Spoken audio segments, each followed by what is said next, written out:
Hi guys, welcome back to my YouTube channel. You might be thinking, Maddie, you seem like you're in a spectacular mood. I am. I'm also very nervous.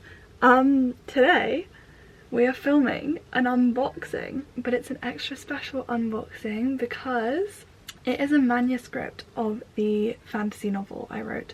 I don't actually know if I've spoken about my fantasy novel on here, but I wrote it, and for like myself, like for my own sense of achievement and also like a manifesting thing, I wanted to order a manuscript.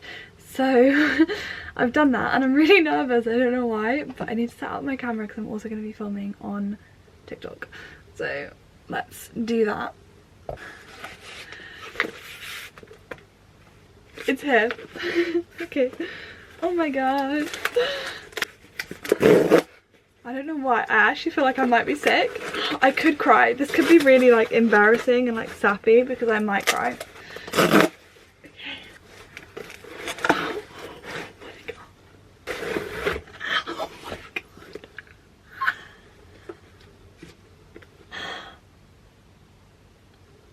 god. Oh.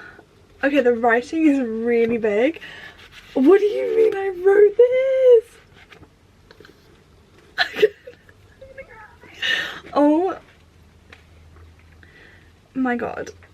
Whoa. That's like an entire, that can go in a bookshelf. Okay, I thought we could do a little like chapter 1 read on here because now I have a book that I can read, and watch me literally read this and be like, oh, this sucks. But no, we're not. This is a positive video. Basically it still has to go through a few more edits, but so yeah. Hi, editing Maddie here to interrupt the video again. I just want to say I am going to do a reading and I'm going to leave it in. I'm not the best reader. I'm pretty sure there's some dyslexia going on there. So if you stumble over words and you think, isn't that word meant to be this? For example, I think I say priest at one point instead of peace. Just ignore it. Just go with it. Just go with it. I used to dream of being a princess, but now as I stood with crimson hands and a ball gown torn to ruin, I was every bit the villain, and I was about to reap hell on all who crossed me. Ouch! I blew out air as an elbow met my ribcage, groaning as pain came with my consciousness. But when I registered who was curled up into me, a smile tugged at my lips. I reached my finger out and gently pressed it against the nose that was currently buried into my shoulder. Leave me alone, she groaned, eyes flickering between open and closed.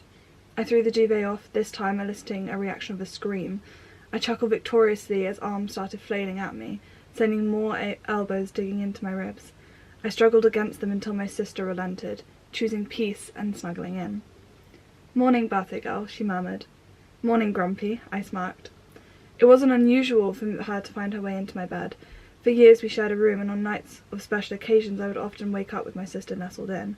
Sometimes when talking late at night we simply fell asleep, usually one still muttering the topic of conversation. Do you think we could have your birthday like an hour or two later? Rosemary had never been a morning person, but her grumpiness was always laced with affection. Our morning interactions were often my favourite parts of the day. It was when our differences were most apparent and proof that our closeness was a choice rather than an intrinsic bond that we had no say in. I stepped out of bed, exaggerating my stretch simply to continue to annoy my sister. I leant close to her. You have until I shower and get dressed to be just as excited as I am. I ended my dialogue with a quick, swift flick between her eyes, earning me a thump from my own pillow. I chuckled my way out of the room, knowing that any extra street Rose got was more positivity from her to me. The house felt lighter today, and as I made my way to the shower. Our shower had never been warm, but today its temperature felt icier than usual. As the water rang over my face, I let myself wander into the fantasy world it often did. Today was my 21st birthday, meaning one very important thing.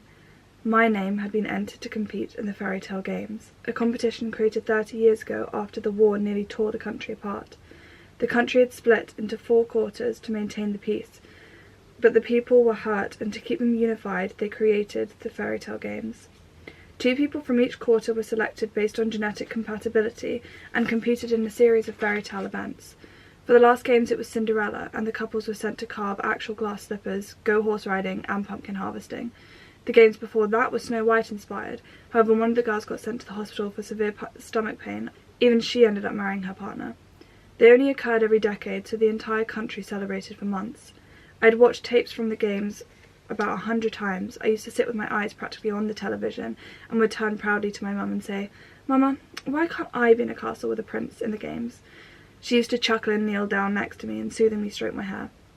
"My love, it wouldn't be a fair competition if you were in it. All the boys would fall for you." I knew even then that this was mother's love speaking. That wasn't how the games worked, but I still loved to hear her say it. That's not even the first chapter, that's like the first 2 pages, but yay! Yay, yay, yay! This is my book! That's all for this video.